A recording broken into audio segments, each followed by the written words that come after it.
Jangan lupa untuk subscribe dan nyalakan lonceng notifikasinya.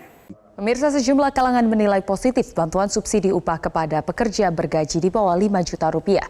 Namun bantuan berpotensi salah sasaran, sebab banyak pekerja yang tidak menjadi anggota BPJS Ketenagakerjaan justru yang menjadi terkena dampak dari pandemi COVID-19.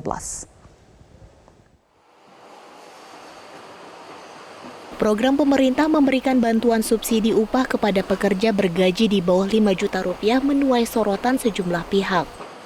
Pengamat kebijakan publik Agus Pambagio menilai bantuan subsidi upah sangat membantu pekerja yang terdampak pandemi COVID-19. Namun bantuan berpotensi salah sasaran sebab banyak perusahaan yang tidak melaporkan gaji pekerjanya secara jujur. Bahwa banyak perusahaan yang mendaftarkan pegawainya di BPJS Ketenagakerjaan itu di bawah gaji yang dia terima atau take home pay. Misalnya gaji saya 10 juta.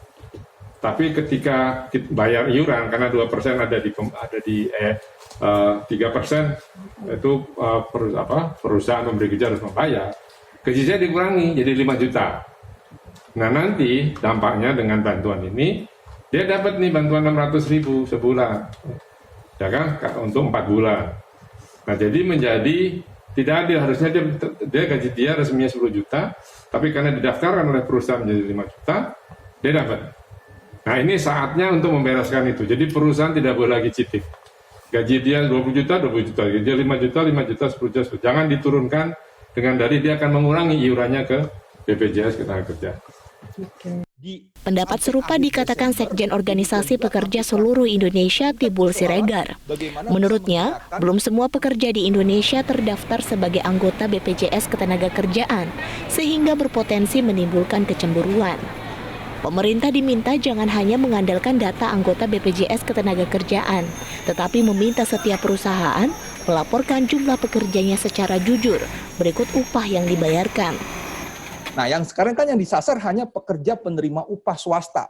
Nah, jadi memang pekerja secara umum belum seluruhnya terdaftar di BPJS Ketenagakerjaan. 7 tahun 1981 tentang wajib lapor perusahaan. Wajib lapor ketenagakerjaan di perusahaan. Nah, sebenarnya ini data ada kalau mau kita lihat di Kementerian Tenaga Kerja maupun Dinas-Dinas Tenaga Kerja. Nah, ini saja dipakai dikombinasi dengan BPJS Ketenagakerjaan sehingga ini bisa nanti mengakomodir pekerja-pekerja kita yang belum didaftarkan ke BPJS Ketenagakerjaan.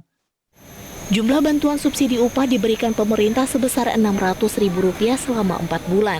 Bantuan ini akan dimulai September mendatang dengan menyasar 15,7 juta pekerja di seluruh Indonesia. Tim Liputan, Metro TV.